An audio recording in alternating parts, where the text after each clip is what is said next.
Could we all stand for the pledge to the flag, please? Okay. I pledge allegiance to the flag of the United States of America and to the republic for which it stands, one nation, under God, indivisible, with liberty and justice for all. Thank you. Welcome, everyone, to our town council meeting for the town of Edmonston. It's great to see everyone here tonight. I'd like to start with a moment of silence. There's so many things that's on our minds and that we deal with from day to day, and we are starting our meeting tonight. So it's great to just take some time to just, woosah, and just reflect on some things, or use that as your time of prayer. If we all could just take that moment now.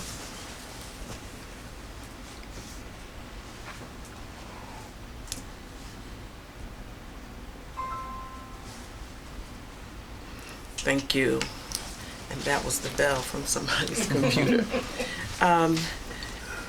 At this time, we have to go into a very short closed meeting with the council, and we will come back to this meeting. You can stay here. We're going to leave if you just bear with us. At this time, I'll accept a motion to go into a closed session and not to adjourn, but to come back to our regular town council meeting. I make a motion to go into closed session. Thank you, Mr. Johnson. I second. Personnel matters. Oh, right, yeah.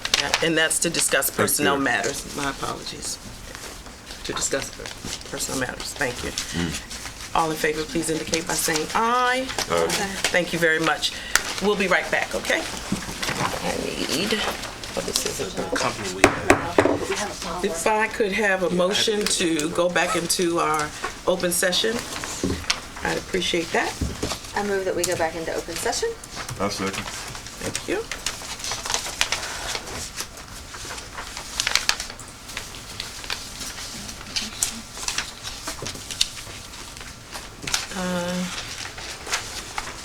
If the council would review the agenda, if there are not any additions or deletions or questions.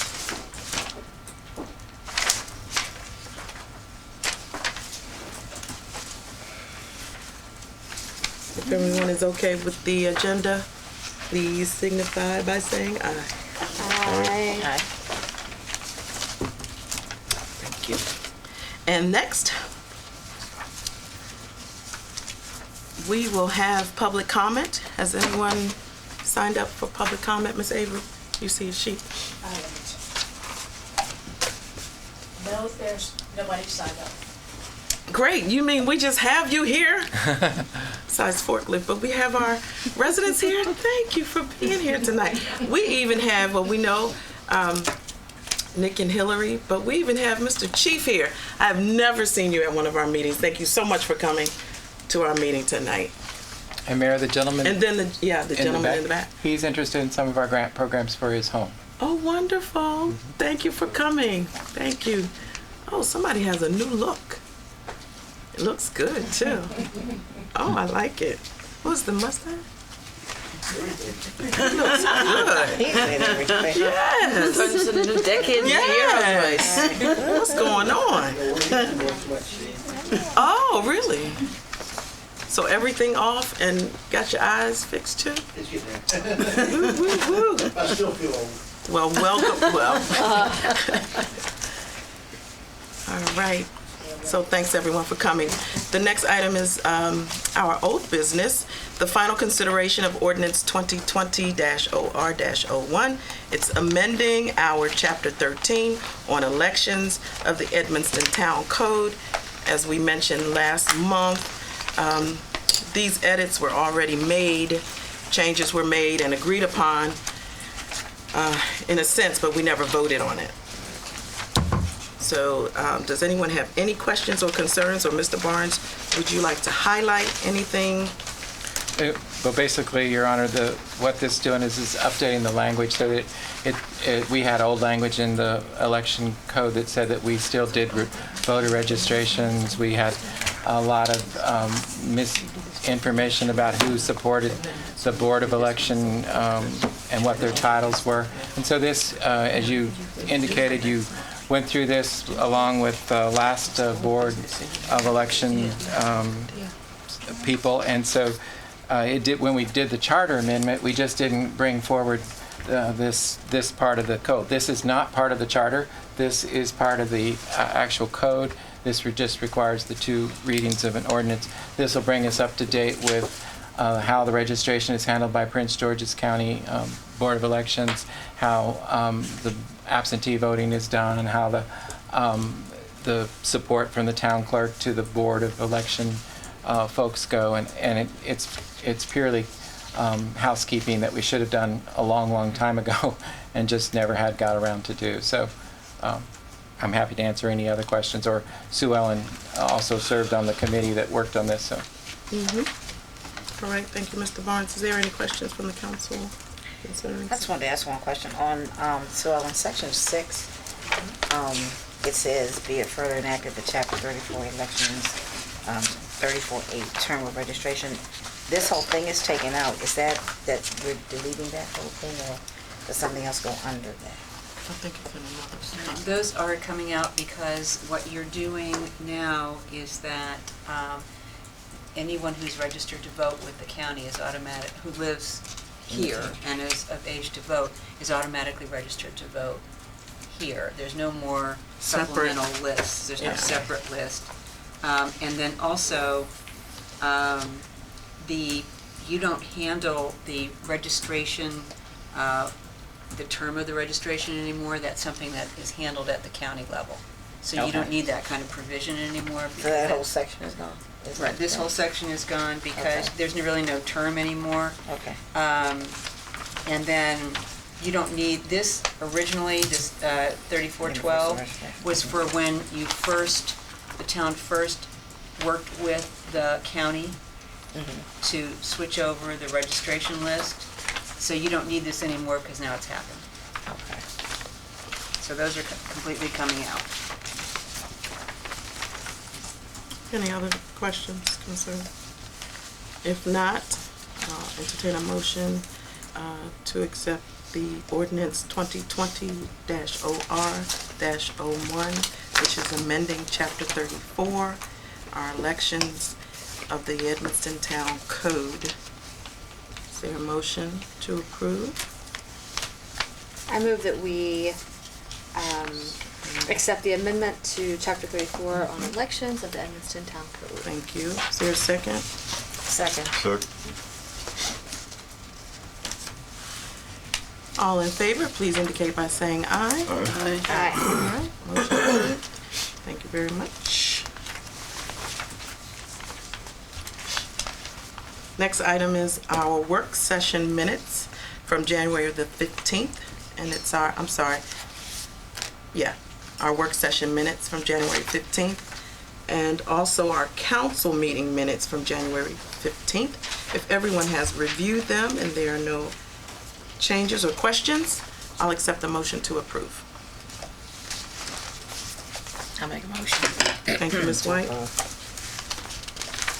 There's a second? Second. Thank you. Mr. Johnson, you just got to move just a little faster. Please, what did I say? Johnson, White. All right. All in favor, please indicate by saying aye. Aye. Thank y'all. Next item is community forklift.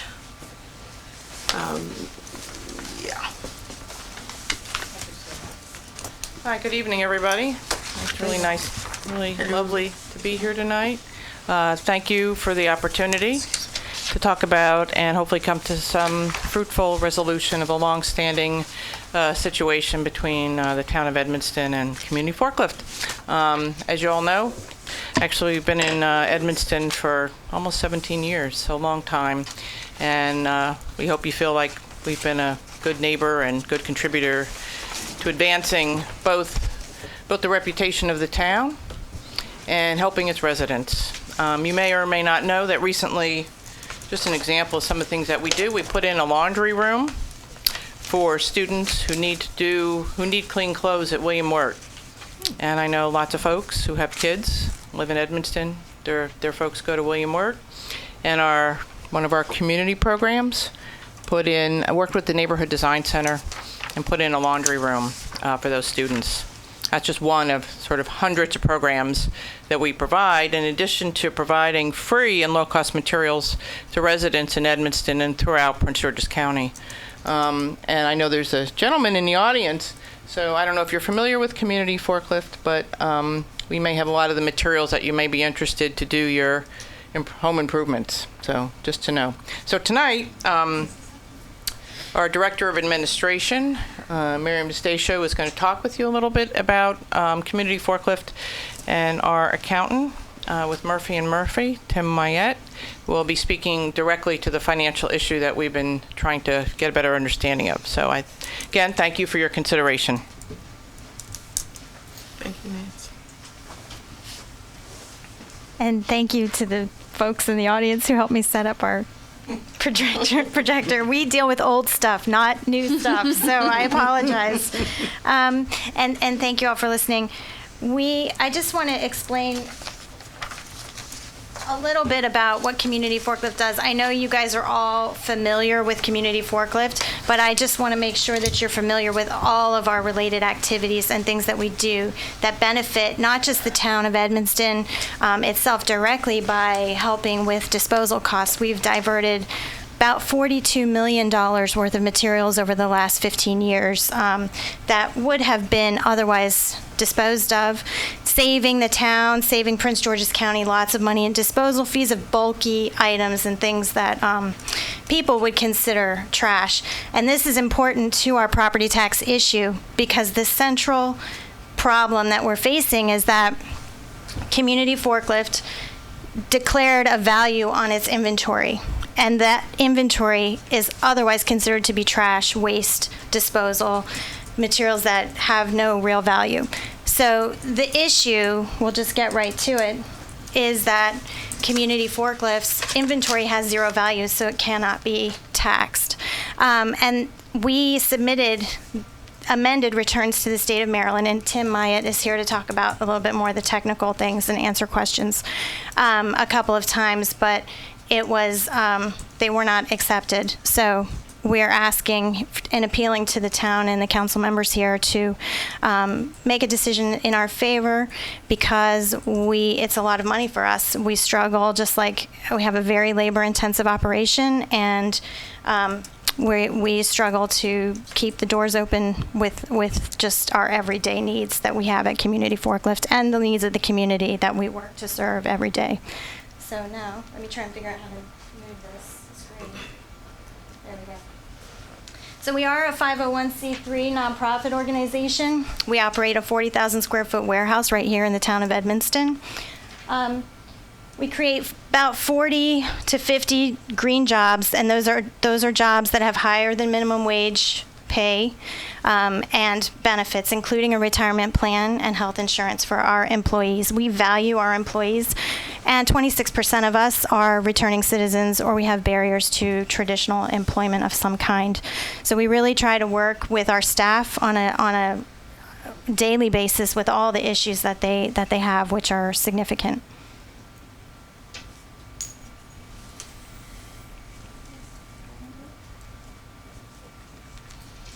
So this is just a picture from one of our spring garden parties, which we have every year, showing residents waiting outside in line for the doors to open.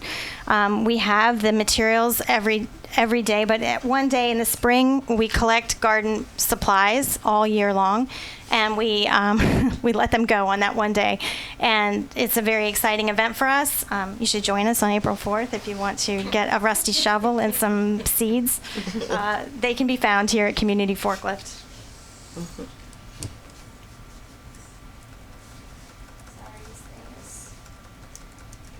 So this is just an example of how we work to lift up the community. We're attracting about 55,000 visitors to Edmonston every year. We are providing free skills-based workshops for residents. They can learn how to build a cold frame for their garden. They can learn how to build a retaining wall for their house if they need to divert water. They can learn just all kinds of different things, even from hanging a picture to how to use a power tool or pet one if they want. We provide, just through our store, access to low-cost building materials for the public, and that is for the residents of Edmonston, but also for the residents of Prince George's County, D.C., and the whole DMV.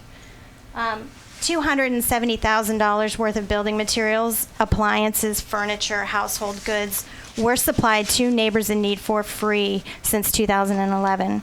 And since 2011, our nonprofit organizations that we partner with, schools, civic organizations, community gardens, theater groups, anybody, you name it, we've partnered with hundreds of organizations, and they have received these materials as well. And that could be like a theater prop for the stage production at Eleanor Roosevelt High School or William Wirt Middle School here in the Port Towns. It can be lumber for the community garden, or it could be maybe a senior who needs an air conditioning unit in the summertime. This is what we're striving to do: is keep these resources local, keep these resources here in this community that we live in, just to have access for anybody who needs it. We don't want money to be the issue for them, so the application process is very simple. And they can come and they can get what they need, hopefully in a timely manner, which is what we strive for, from Community Forklift. So 69% of Community Forklift employees do live in Prince George's County and work here in the town of Edmonston. So I'll turn it over to Tim now.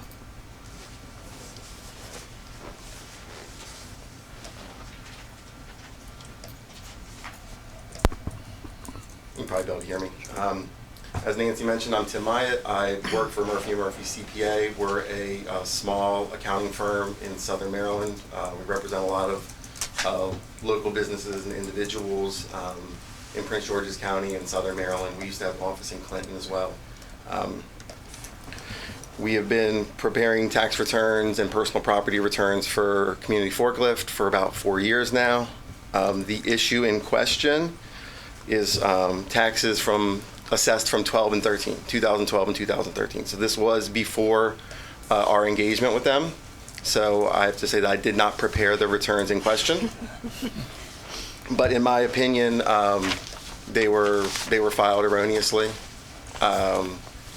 with an amount listed for commercial inventory as if they were a regular CVS, Lowe's type business and not something that operates as a not-for-profit. They do have a 501c3 designation. They file a Form 990 every year, which is a tax return for not-for-profits and not a tax return for a for-profit business. The years that I've observed before 2012 and 13, all the personal property returns that were filed were accepted without any commercial inventory, and there was no assessment. All the returns since then, 13 and 14 and maybe 15, prepared by other accounting firms, and then 16 to present, filed by Murphy & Murphy, were also filed with a zero amount for commercial inventory. These returns were accepted by the state of Maryland, and there was no tax assessed. Tim, just to correct you, there was tax assessed.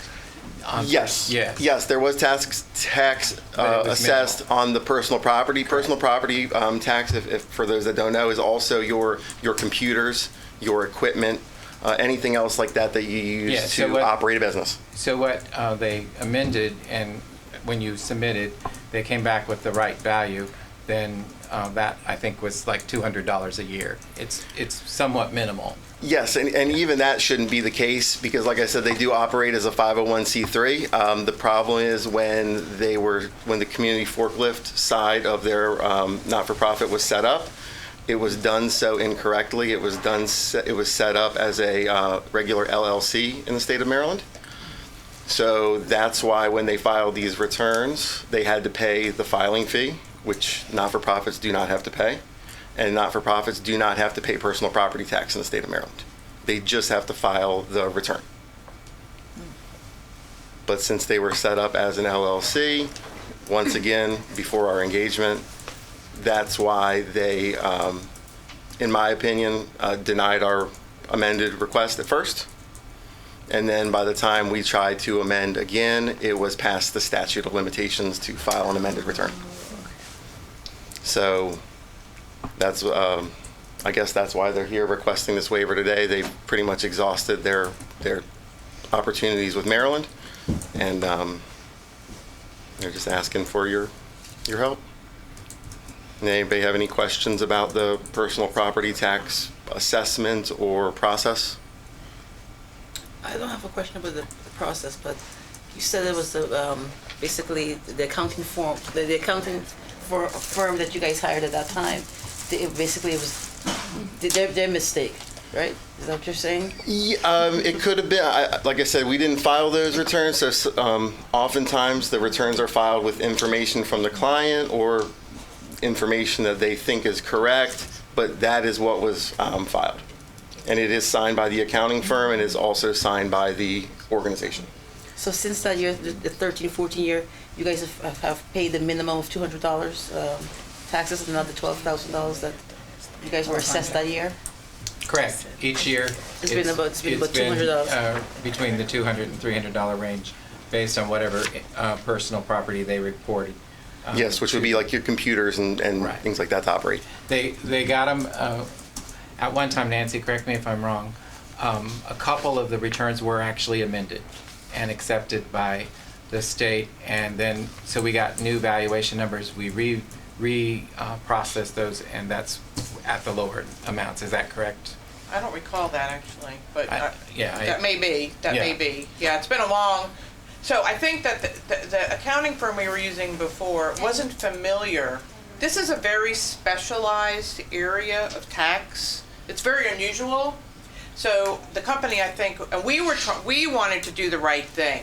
So when they asked us about the value of the inventory, we gave them a number, but we were not familiar with, even though for the 4 years prior, we had filed returns that were accepted by the state of Maryland.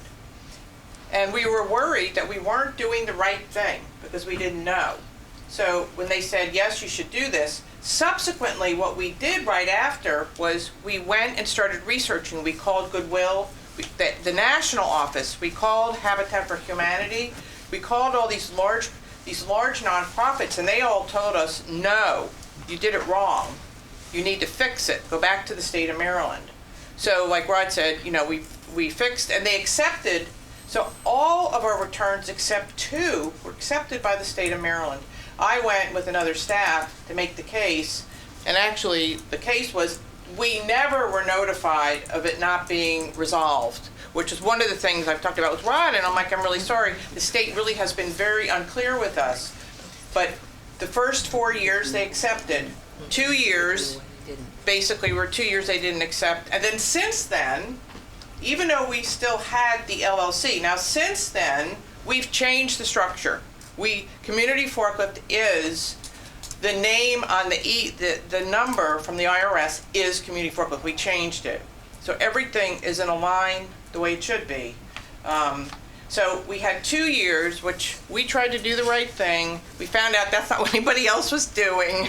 So that's why we finally come to you all, because it's been such an onerous, difficult, time-consuming process for us to deal with this, and it's not our mission, and we feel like these other organizations, they're not paying a cent. But this little community-based organization now is being asked to pay this tax. So that's why we're sort of throwing ourselves at your mercy and saying, we haven't asked for any help in the past, but this is something you can do to really help us.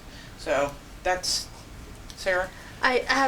So just for clarification, the valuation of inventory after the sort of 2 mistaken filings has been 0. Yes. Right. Prior to 2012. 0. So it's just this 2-year Correct. situation where there was this error. It was actually 11 and 12. They get filed as 12 and 13. Right. And as a certified public accountant, is it your opinion that if you had filed these two returns, would you have reported the assessed value for the 2012 return and the 2013 return as 0? I would not have, or I would have filed it as 0, but also I think the bigger issue is the fact that they operate as a not-for-profit.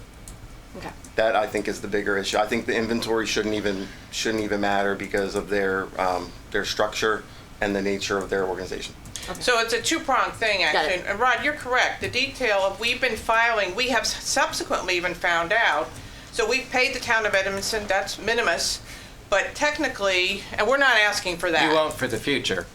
Well, That's what we'll you're kind of ask for basically that saying. because it just makes sense. Yeah. But we're not asking for that return of that. We're fine. That's fine. We're just asking for this other piece. So, Did they ever mention why those 2 years? it has really seemed very arbitrary.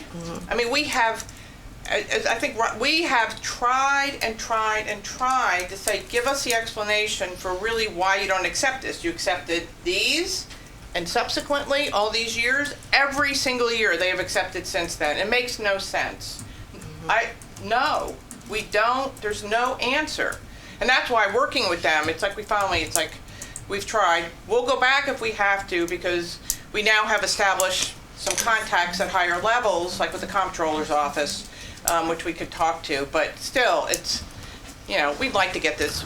I mean, I know Miriam and I we feel bad. We see the bills that Rod sends us, and we always feel really bad about it. So we'd like to get it resolved. So can I ask a question, Rod? So before we billed them, excuse me, for I guess the 2012 and 2013, what were we billing them before that? Were we billing? It was the smaller amount, like she indicated, and the way the business personal property tax works here in Edmonston is we get the report from the Maryland State Taxation Office on the valuation of what a business has reported, and then we times our rate and send them out the bill. So we don't know anything about their valuation. We don't see that report. We don't any of that. We just know that's what the state has sent us to bill from. And so, as Nancy said, when this came up, when I came on board, that bill was hanging out there, and we were trying to clean up everything. So we had lots of conversation. She indicated, just as she said here, she's working with the state, trying to get an answer from the state, and never did. And so every so often, I'd send a bill, or I'd call and say, Nancy, what's going on, or email, and she'd say, they were working through it. So the reason I finally just did it this way was because the auditors keep asking, Right, I'm sure. Rod, why do you have $12,000 hanging out here in accounts receivable? And we don't have any delinquent personal property tax in Edmonston, none except for this. Right. And so once we clear this up, then we're good to go. And so it really is, like Nancy says, a decision of you folks on what you do, especially if the statute of limitation has expired by the state, and they aren't going to go back and amend the returns. Yeah, so they're kind of sticking it to you on a procedural ground at this point. Yeah, exactly. Well, and I think that's even questionable, because we never got a formal answer. I went up with a staff person as an attorney and had a hearing.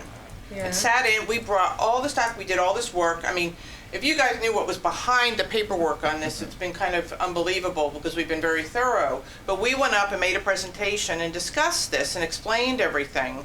And it's a hearing, so he's not going to tell us, We never received a formal response from the state of Maryland.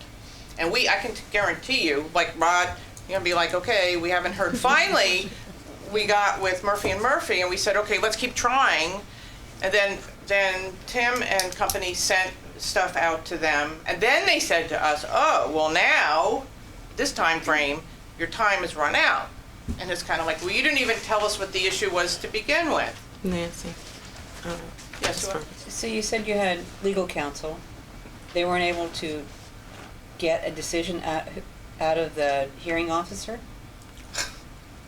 State of Maryland, I don't know how much. No, we were not able to get a response from that office. And Tim, I think, we went to the office on a number of occasions, but I mean, we were never able to get a formal response. And the normal process would be for us is if a business, objects to their valuation and they go through the hearing process, once that is made, then we get a new report from the state taxation that shows a credit, a valuation CR, which means they've reduced the valuation by that amount and given us now the new valuation. And so in some cases, and typically what has happened in the past is businesses pay the original amount, and then we go back to them with a refund. Or we go, if they haven't paid it, it happens that they cross each other really close together. We have had that happen, but not very often, because the state's very slow at getting these out.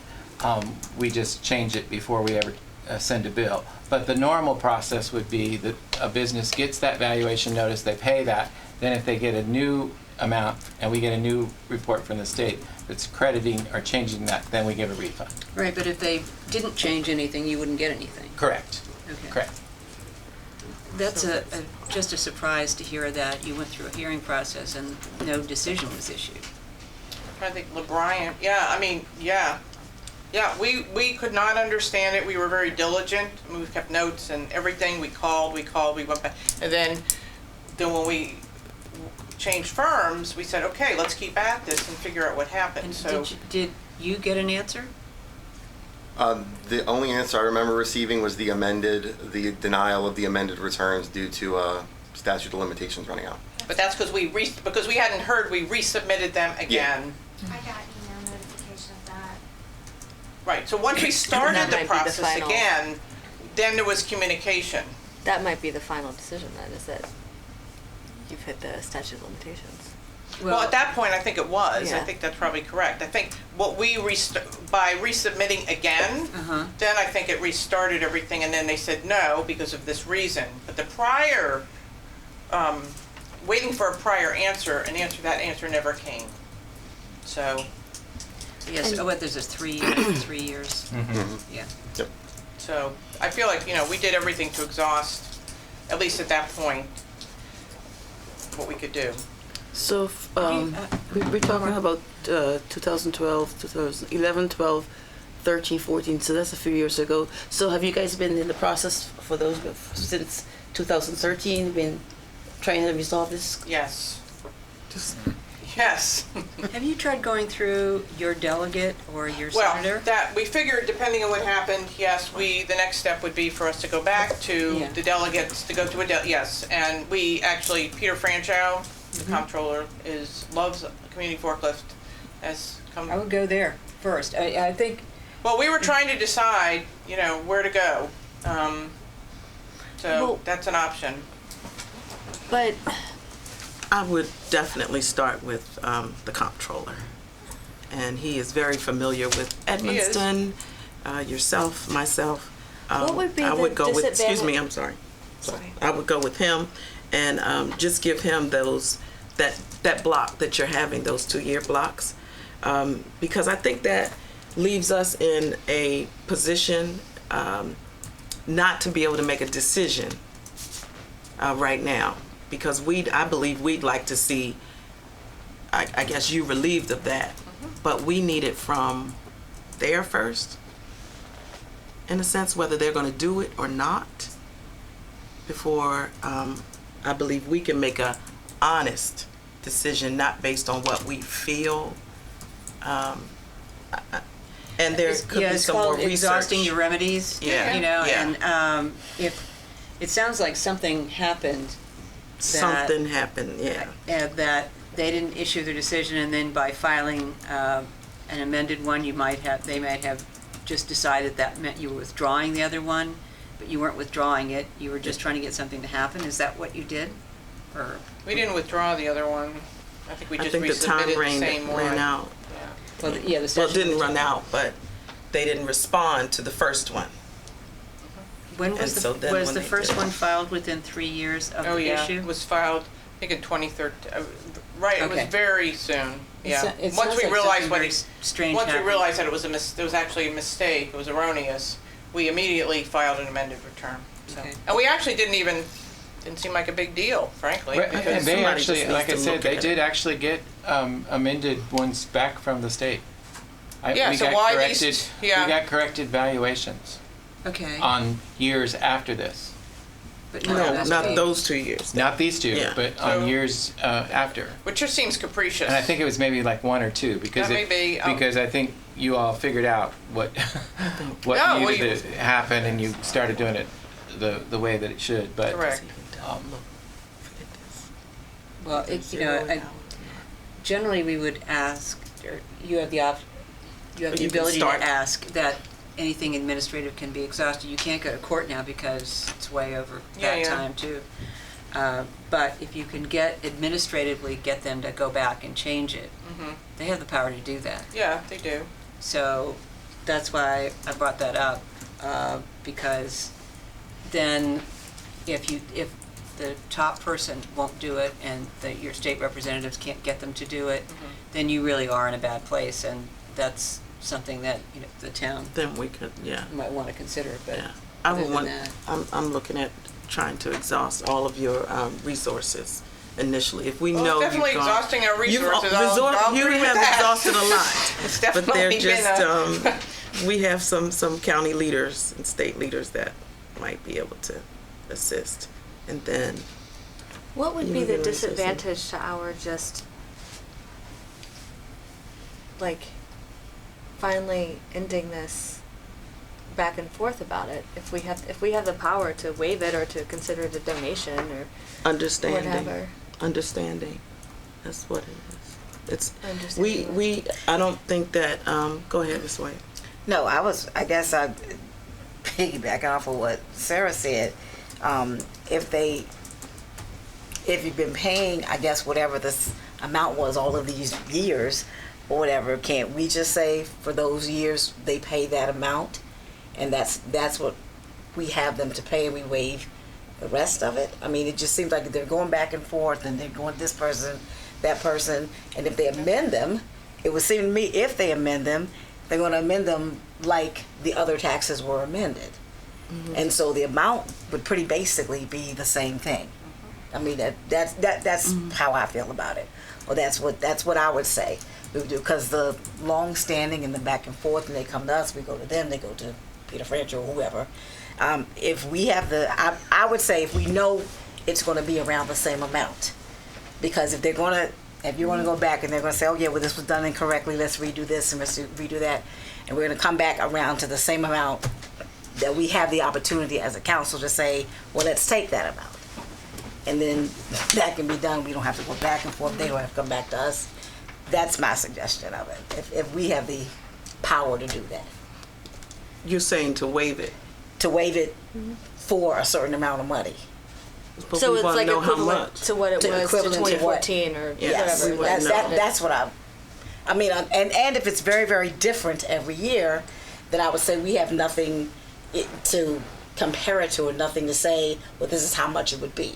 But if it's pretty much the same amount every year, then we do know that we have that to compare it to. Do you know what I'm saying? Yeah. Okay. Sorry. I'm not, yeah, I do hear what you're saying. But the thing is, I don't know that we're sure, and we don't know what the glitch was. But we do have the power, the authority. That's why Forklift came to us to say, the request is to waive, not to come up with an amount. It can be amended, of course. I'm not sure how the rest of the council is feeling, or there could be further discussion about it, especially with our attorney trying to figure things out. Like, what was that glitch for those 2 years? I mean, I think know. we think it's just, it's dealing with the state, it's kind of capricious. I mean, it's really clear. We brought even the returns from like Goodwill and all the others, and they're much bigger. They're all zero. They are all zero, each one of them. So it's clear, it's just, it's kind of. I mean, we could waive it, conceivably, and they could still fight it. Yep. You can still find it. Community Forklift could still fight with the state over it, but we Right. could at least get it off of our books just to have like a clean slate. I They just, will fight it, I guess yeah. I feel like, we have this nonprofit that's an enormous service to the community, to the planet, put Edmonston on the map, has helped put Edmonston on the map.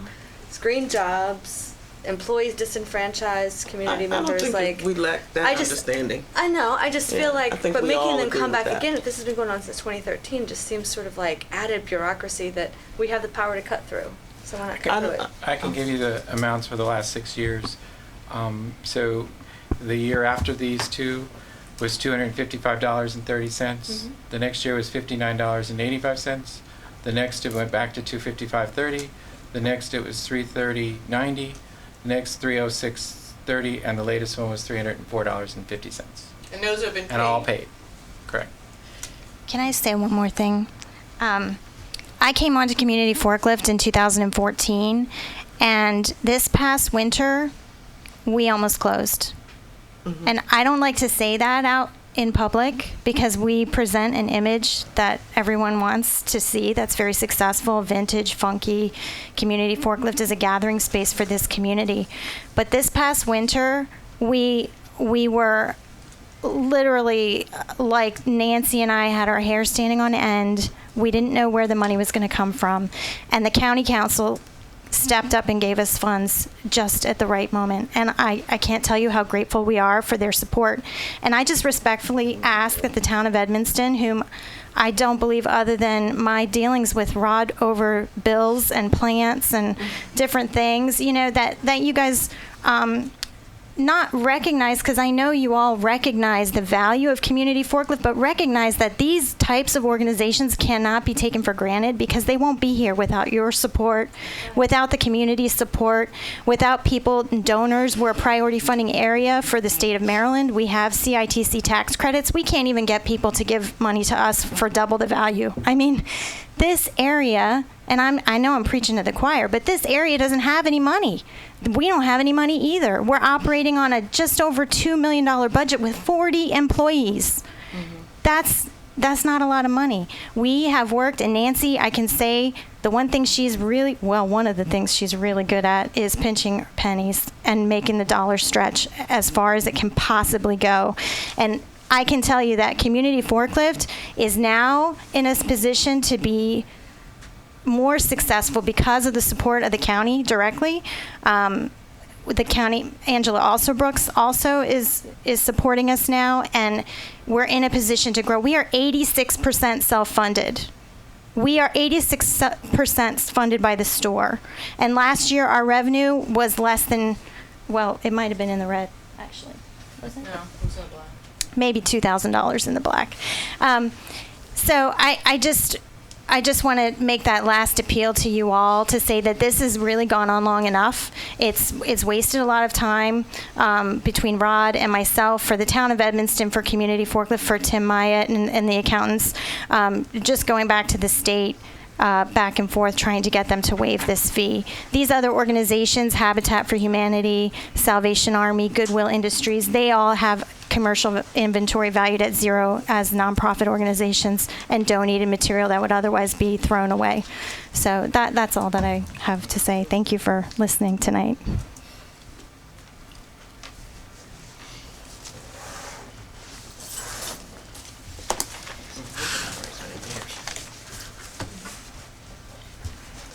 Nancy, Yes, you ma'am. said when you first started out, you guys classified yourself as an LLC, right?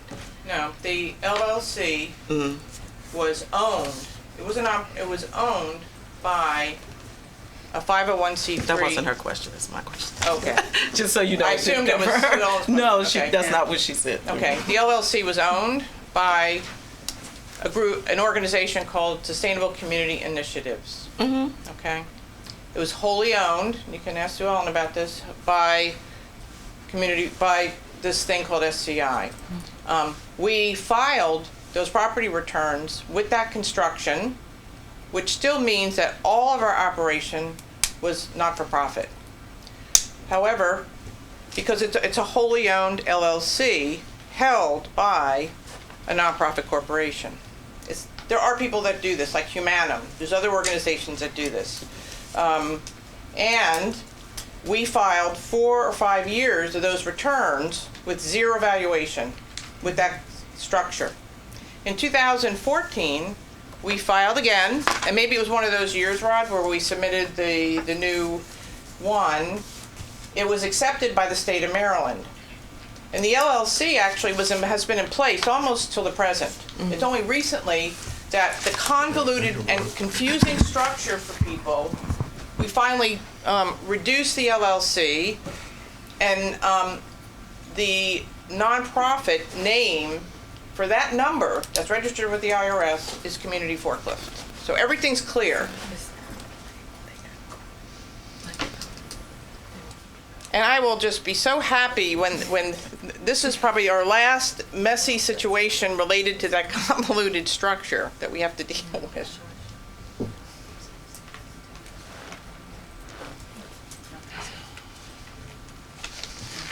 I hope that's helpful. Yeah, that is helpful. That is helpful. I don't know how helpful it is for the remaining council members. It seems like you shouldn't be charged that amount, that astronomical amount. I was thinking that maybe somewhere along the line they said, oh no, we didn't bill them correctly. Let's hold this year and this year to catch up somehow or another. Something ridiculous happened and no one can answer that question. I just think it's like I just have to assume that, and you could, the bureaucracy at the state level, that it just is like no one's focused on it. I don't know. It makes no sense to us either. So, and I feel like we have, we've made a lot of effort. I mean, and I would be happy, the staff has there's been pretty extraordinary effort to resolve this, because we also, to tell you the truth, we have been very supportive, as many of you know. We have been a big supporter of this town. We say we're in Edmonston, and a lot of people say to us, where the heck is that? And we have proudly said, this is what Edmonston is. We promote Edmonston's history. That's always been really important for us. So that's how we roll. I mean, there could be an extraordinary effort, but, and again, I think what Sarah said is probably, we have gone to all this work. So in a sense, we're just saying, hey, it'd be a lot, just for everybody's sake, it would be a lot easier. Go. I know we've been talking back and forth just quietly, but just to share with everyone else on the dais, I think what you've been saying is correct. You should be valuing your inventory at zero. You are a 501c3, and Correct. That is how that's done. Yes. So the state appears to have been wrong. Yeah. Why they haven't fixed that, I don't know. So. Yeah. So what I'm going to do is request the council to amend this motion to waive the tax amount of $12,195.82, and one of the council members to submit a motion to waive that amount, and is it assess them the amount? I want to put in their average for this. I see. The amount that they've already paid for those 2 years, did they pay for those 2 years? We averaged it. Okay. Yeah, no. So we want them to say this amount. To pay instead what their standard, an average of the other payments, since you can't really know now.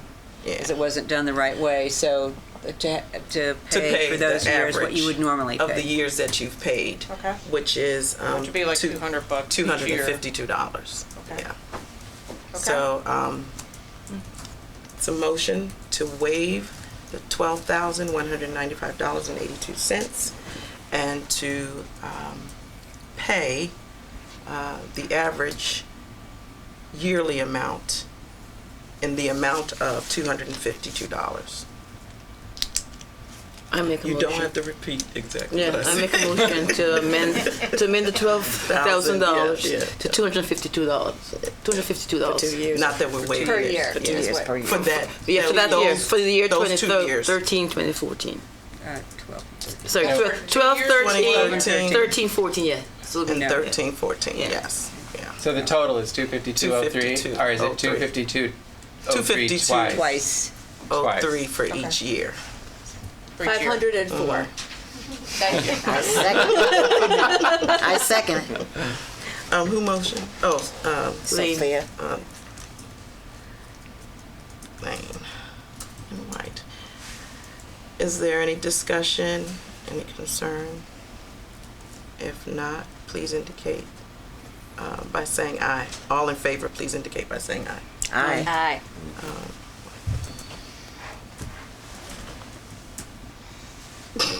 That's all I can give you. I'll put the check in the mail tomorrow. Release. Checks in the mail. Thank you. We've heard that before. Cash money. Thank you so much. Thank you very much. And continue the good work that you do serving our community. Indeed. Thank you very much. Yes, and please don't doubt, that's to you and anyone else that's in the room, that we don't understand the service that you provide, the support you provide, and what you've done for our community. Our council member mentioned that you put us on the map, and I totally agree with that. And all the good work And thank you for the checks being in the mail. And April 4th is our spring festival, so we can just feed each other's events that particular day. Oh, shoo. Okay, well, we'll happy to co-market the Yes, event. absolutely. Excuses. Yes, No. we'd be happy to do that. Did you see us on Channel 4 recently? Thank you. No, Oh, yeah. NBC Innovation Award, National Award. I watched Channel 5. You're always getting, Coming. yeah. You're used to that, though. You're used to that. You're very used to that. It's always good We to are be not recognized. used to. We are not You're ungrateful. deserving. No, you're deserving. It's always good to be You're recognized. deserving. so much. We are extremely grateful for every little bit. I also tell you that we've really, and what Miriam said is really heartfelt, is that, as you know, we work with a lot of folks from our community who really struggle.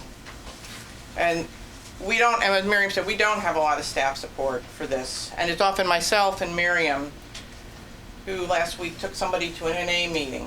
Oh, my first NA meeting. It wasn't for Or our staff, we had a staff who broke her neck. We had a staff who just went out for a hernia. This is our floor staff. When you come into community forklift, we had a staff with a flu, a staff with pneumonia, somebody who we had to take to an NA meeting, 2 people with very sick, ill and dying parents on the floor, all of our floor team. And that's That's a lot. it's a lot. And these could be people that are connected to you, I can guarantee you. And we take care of them because there's no resources. There's very few public resources for folks in our community, for the folks that we take care of. And I will tell you, when you can't reach me, or you can't reach Miriam, it's because I might be at the hospital with somebody who just broke their neck. And when I say I'm busy, I'm not kidding. We Thank you, Miss Nancy. Yeah.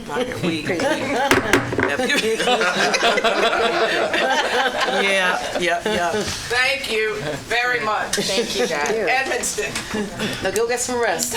Yes. I will be in touch. Okay.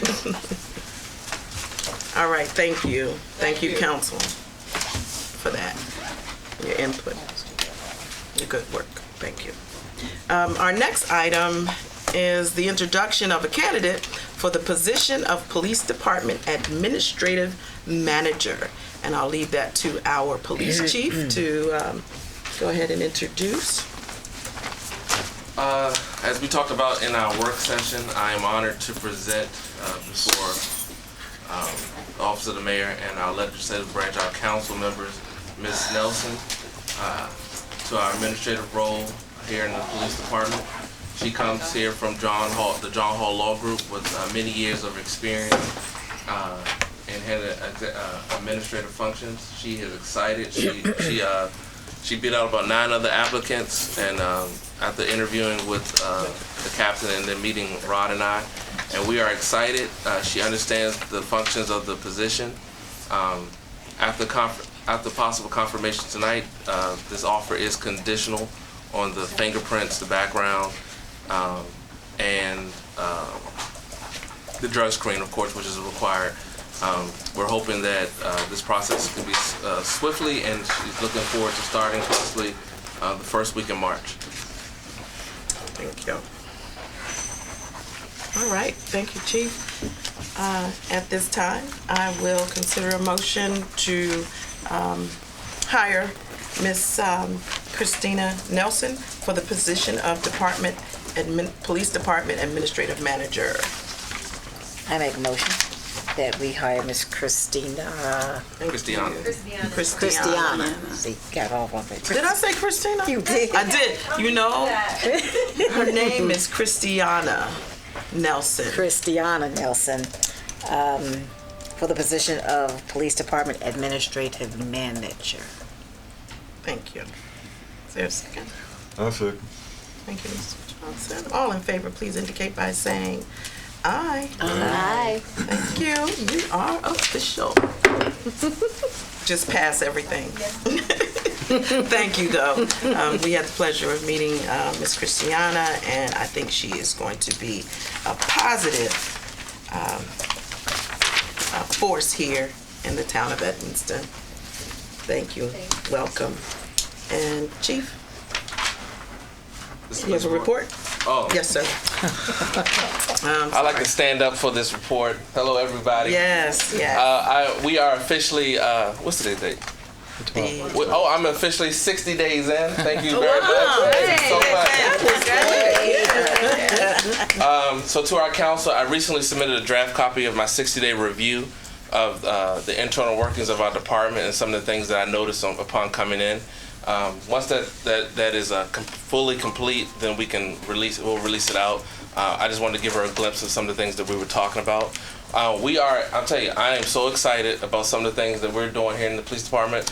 We actually have, I have my Twitter account going now. We talked about social media feeds. We actually have EPD News on Twitter now. That we're going to continue to promote live updates of what we're doing to really upgrade our social platforms. So I'm not telling our council members to get a Twitter account or to Google what Twitter is, but it might be a good idea. So you know I need to. So it really is a great opportunity for us to really promote all the great things that we're doing. What we just did now was great content. And it gives us the opportunity to really promote our relationship and what makes us Edmonston.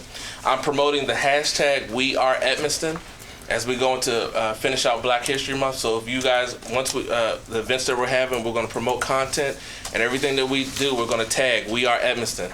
So no matter if they're on their Facebook page, if our residents on their Facebook page, they tag We Are Edmonston, we want to be able to pull up that content on everything that we do, and it shows who we really are.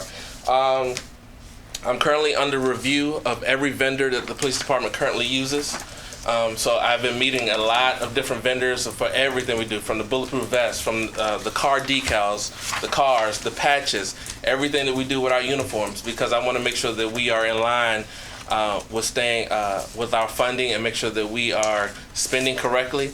And if we can find a better product, I want to make sure that we have those options in place. So every vendor that we currently use is under review, and we met with probably, I think, 11 vendors so far of what that we used to use or currently are using. We are excited about the body cam grant program with Legit. We plan on applying for that and the COPS grant, and Senator Van Hollen's office has already agreed to write letters on our behalf for the COPS grant, which is really great for some community projects. Still under our audit, and our files were due. Some of our training files for last year were due to the Training Commission January 31st. We did pass that portion of it. They sent back confirmation that they have the proper filings for all of our officers. So that is great. And and the new schedule. So for our officers who were originally under a 12-hour shift, we moved their shift starting February 1st to a 10-hour shift, which allows us to save in the overtime that we were spending every 2 weeks. And I didn't see the productivity for 12 hours. So we want to be able to maximize productivity, and we're really working hard. The mayor gets our stats every week now. The stats for last month are in the back if any of our residents want to see it. But we are seeing some major increases, and not quite where I want them to be, but we are really focused on what we're doing. We have overlap days now, so we're looking forward to our first lunch and learn. We're going to do that with the general government once a month, where we all meet. We're going to come together, talk about certain things, and then we're going to go out and do some training initiatives with all the officers. So we are really getting there. We're excited about everything that's going on. Remember, I emailed you guys about the death notification we had with Ms. Sullivan back in January. What that did was giving us a platform to really think about our seniors and think about how we can better engage, how that does not happen again to somebody. So we're working on that. A lot of different projects going on. We're excited. We're getting it done.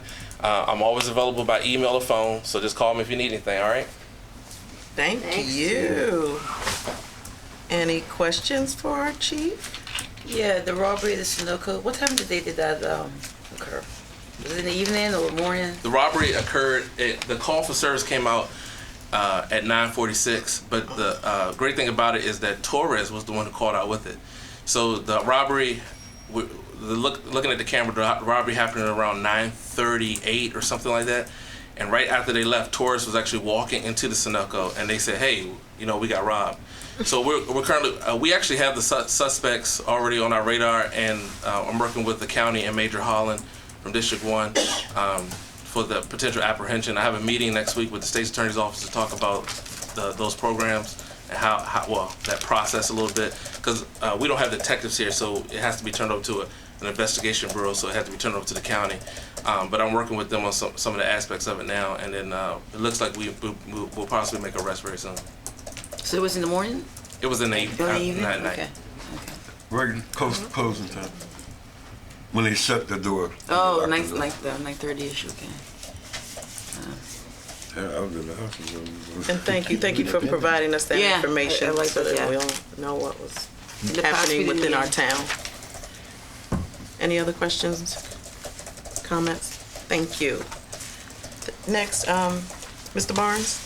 Just a couple of items for upcoming meetings. Next Wednesday evening at 6 o'clock at Bladensburg Town Hall, Brittany Drakeford from Maryland National Capital Park and Planning will be doing an update to the Port Towns elected officials on the zoning map amendment that's being approved by the county. Really, it's a really good opportunity to see what they're doing with all the changes that have come about through their update of the planning and zoning record. So I would encourage you to do that. Greenbelt. Can I ask a question about that? Do we know anything about what the suggested changes are that would be within the town limits? That's what we'll see. That's the first what time the we're meeting gonna see is. it? Yes. There's also, I don't know how specifically they'll be able to talk about all that, not by property. They have kind of a Yeah, it'll be general. dog and pony show that they do to say about why they're doing it. But if there is access to their website, you would have gotten the information here. And it's a very interesting website. You can, by moving the cursor back and Yeah. forth, you can see what the old zoning is and what the new zoning is. Okay, so And it's important to know what that is. Yeah, and also if you have any municipal property that you are not happy with the zoning, like if you had a split zone here or something like that, you could ask them by the end of February, actually, I think it is, to change that, put in an affidavit that you would like to have that changed. So if you have any zoning problems that attach because you've got the wrong zone for your municipal property, I know a couple places have had that, like they'll have a split zone. So I feel like it's probably would be smart of us to take a close look at that really soon to make sure that, because I'd be particularly concerned about areas that might be moving From more intense use. Yeah.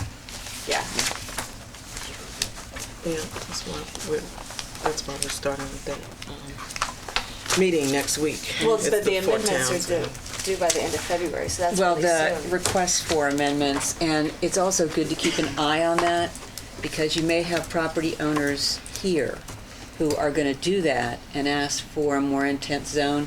They were supposed to, in this process, only move from the existing zone to the one that matches the zone in the new system. But some of them get upzoned as a result because there is no category quite like the Okay. one they're in right now anymore. And then some of the owners can ask to get upzoned in the same process. So you should keep an eye on, What they're requesting. yeah. So that would come after, that would be in March. Yeah, that's happening now where, they're going to become, people are going to be coming in, and then they will consider those, and then the public will have a right to speak to that. Okay. We'll make sure all those questions are asked Wednesday, but I'll get with Brittany even before. Okay, that would be great. Yeah. Okay.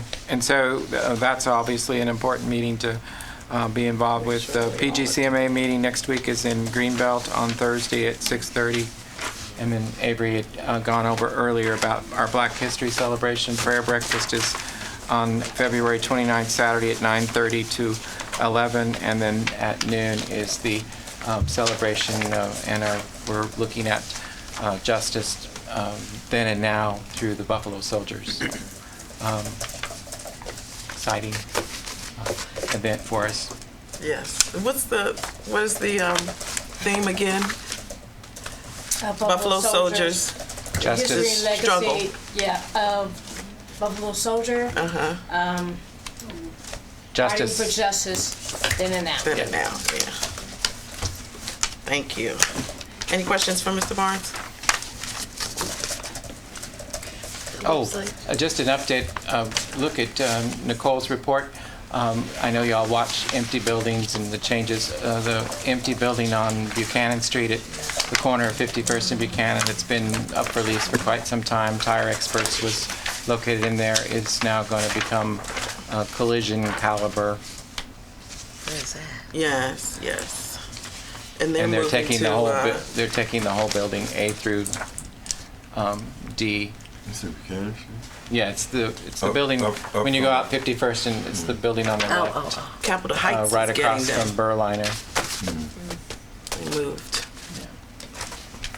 Prince George's County, here in Capitol Heights. And we have a new home being built in town over on Emerson Street. Yeah, I saw that today. So they've been in for the permits. It's a single-family home, no basement. No basement? I see them clear it up, clear the land. Is it Worline Properties here? It is. All right, council dialogue. You can go. No, I had a What? question, actually, You can do your for the dialogue too. code report. Okay, I'll do that. Okay, so I'm sorry, I just noticed. The Kenilworth laundromat is being sold. Is that one that little is being sold? Oh. They're gonna knock it down, Kristen? On Kenilworth. Yeah, right there. Wow, okay. Uh-huh. See, that's really, okay. You have something for Next 2 months. report? Okay, well, let's see. Lord, I attended so many things, I don't even know where I went. I'm not even gonna lie. I attended, we had a very good Port Towns quarterly meeting.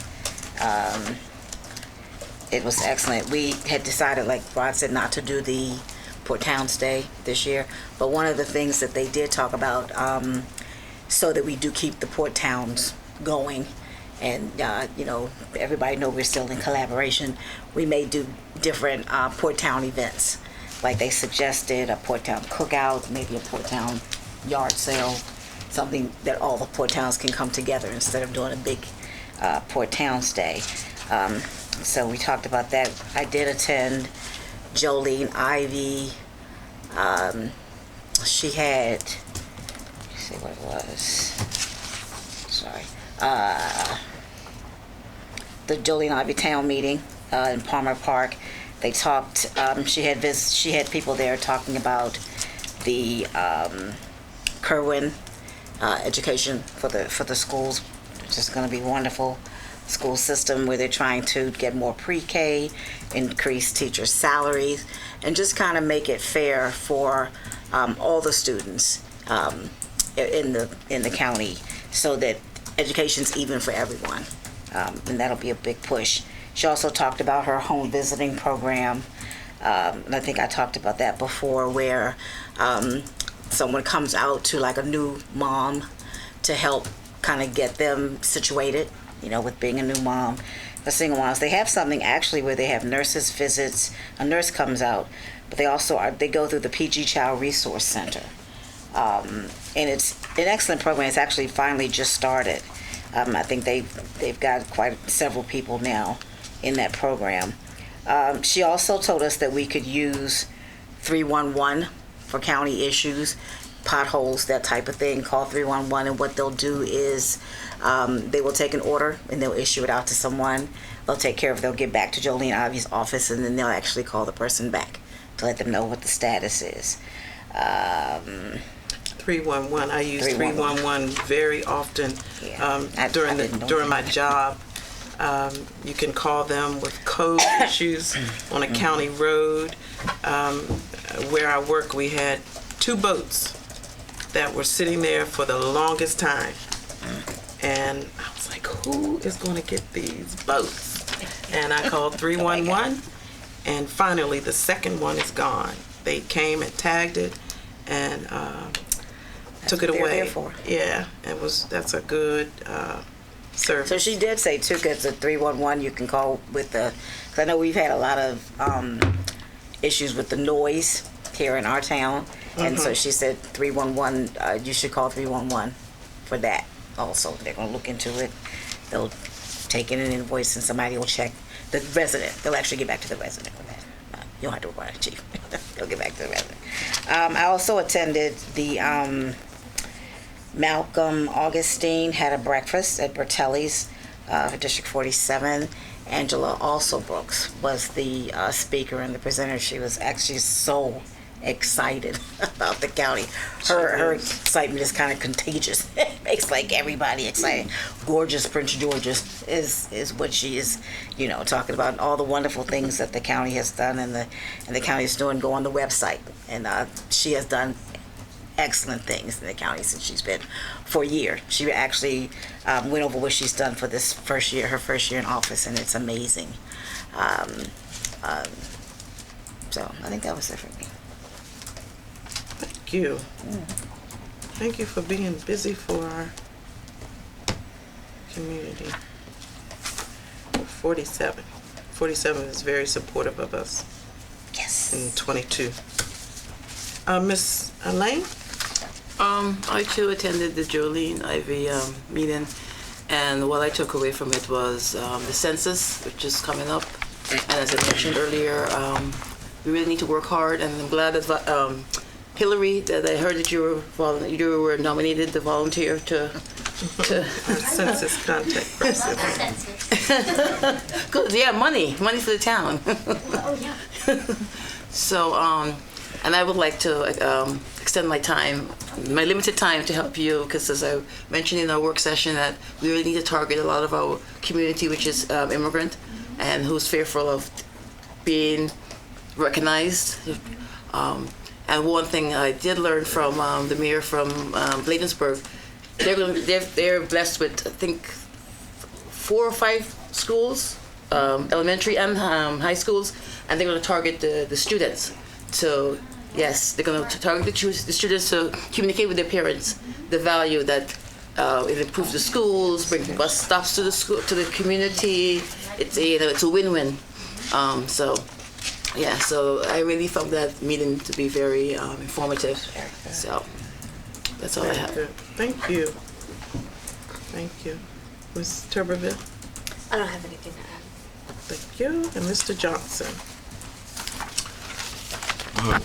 Only thing I have is people starting to reach out, inquiring about the community garden, seeing how we got this weird weather. So I think we got one person called in, 6 guaranteed. So that's about all I have. I've been kind of like out on a little vacation. That's pretty good though. Yeah. Get that community garden going. I've had a pretty busy, we've all had a pretty busy couple of months. One thing's for sure, I know that it is a concern for all of us about our trash company. Oh. And we have an association called Prince George's County Municipal Association, where we, 27 municipalities, we meet on a monthly basis, and we bring speakers before us, and we did invite Bates to our meeting, and it was it was a difficult meeting, but we were able to express the type of service that we're receiving. They explained their side, but the unfortunate thing is about half of the municipalities that were present in that meeting were consistently unhappy. So we were thankful that Bates did come and talk with us, and hopefully you'll see an improvement as we go along. And then also that same week, or was it the very next week, Mr. Barnes and I met with Ms. Carolyn as well, a representative from Bates, and we kind of hashed out some things that are going on in our town with the trash service. So please let us know if you're receiving better service. They have hired some new people and have assigned new positions, so much so that we should be getting a quality control person that comes and checks in with us. We have emails that we can use and telephone numbers and so on. Hopefully Mr. Barnes is feeling better about the relationship. Yeah, so we're just hoping. Sometimes, you know, you have to hold people to task. They have a lot of communities, and what we want is respectful trash service. That's it. We pay them a good amount of money for their service, and that's what we require. And that's exactly what PGCMA, that's Prince George's County Municipal Association, is asking for all of our communities. This month at PGCMA, we are having Prince George's County Education Association to come and speak to us. And again, current commission is a big deal. It's a big deal throughout the state. So it's very important for us in Prince George's County because we need money. And you know, the census drives all of that too. But there's some things that, as Ms. White indicated, that we need in our schools for our students. Resources that really were removed, and it seems now we have to find the money to put them back in there. But also to meet the changing world, you know, dealing with some health issues and things like that. So they're going to come before us to speak concerning that as well, and some programs that they have in the schools already that are functioning, a reading program that they have for our students in Prince George's County. So they're going to talk to us about that. And then also I talked to Dr. Thornton today from the Prince George's County Board of Education. He's going to come in and meet with us as well. So Prince George's County and the town of Edmonston is getting the attention that we need for our residents as well as for the county, because we're in our world, and Edmonston, a great world too, I must say, but we're also part of the county. So things affect us and our children, taxes, all of that, because if we're trying to get money, you know, we're already paying just about the highest tax rate around. So we have to really pay attention to these things. So we are, when Miss White and Miss Lang were saying that they attended these meetings, Jolene Ivy is our county council member, and we are in District 5. So she has monthly or bi-monthly meetings where she informs of different programs and things that benefit us. Mr. Johnson attends those meetings as well. So that's why we go and we report out about the meetings that we attend. It takes us as a group to do those kind of things. I attended a mayor's conference as well. But last night, myself and the chief went to a swearing in for Chief Stone, who was the former chief of Bladensburg. Well, he just got sworn in, and also our videographer was there as well. He got sworn in as the Comer Manor police chief. He retired from Bladensburg, couldn't handle it, and Comer Manor hired him, which is great because we're all family. But also there was, I don't know if you're affected by Shoppers being closed down. I know I was, because you want to go somewhere quick and pick up something. Well, Compare Foods is coming. And so the owners were there last night, and they spoke. And the great thing is they are rehiring some of the 15 employees, I believe they said, that lost their jobs from Shoppers. And I think that is so beautiful. They're bringing back some of the managers. You know, I threw in quality food, you know, quality meats need to be there, you know. They're doing all kinds of things to meet the community's needs. And a good thing that they're doing is if you call and say, you know, an elderly person, they will come and pick you up and allow you to go shopping and take you back home. No charge. That's a great service. Great service. Well, because other places charge you have to make at least a $50 purchase. Yes. No charge at all. At least starting out. I don't know how many people, but they're kind of used to that. They have grocery stores across the state, and there are going to be some more shoppers that are closing, unfortunately.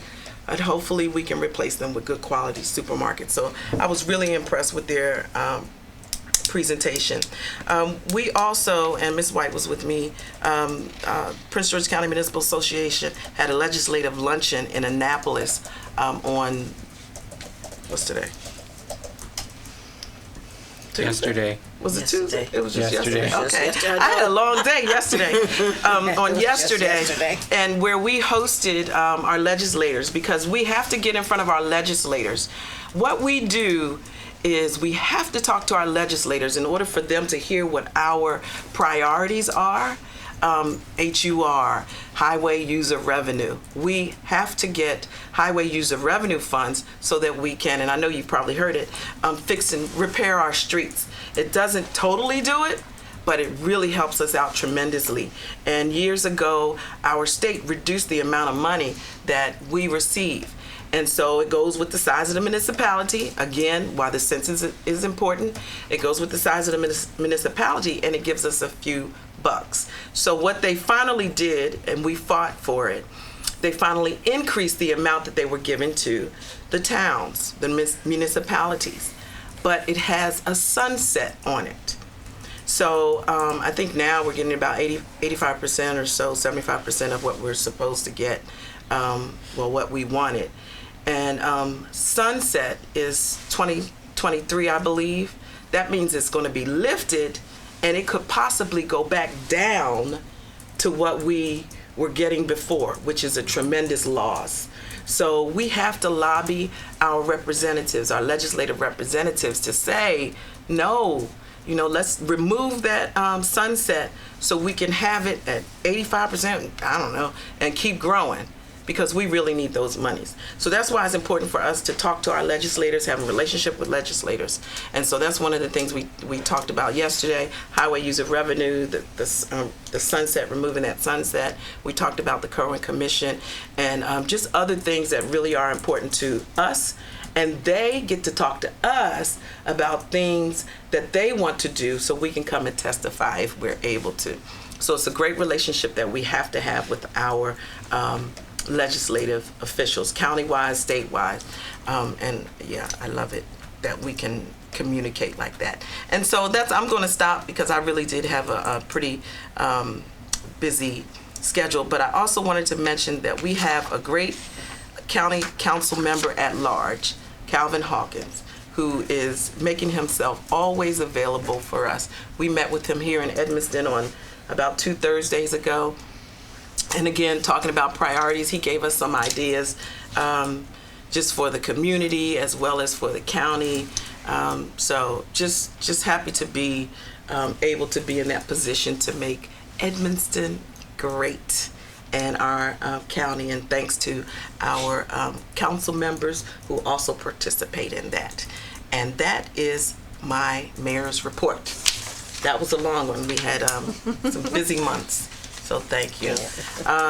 If there is nothing else for the good of the order, I will accept the motion to adjourn this wonderful meeting. I move we adjourn. Thank you. I second. All in favor? Aye. All right. Meeting is adjourned. 9 o'clock on the dot. Isn't that something? Thank you very much, guys, for coming out. Yeah. 45 minutes. And what's the website? Did you give out your It information? is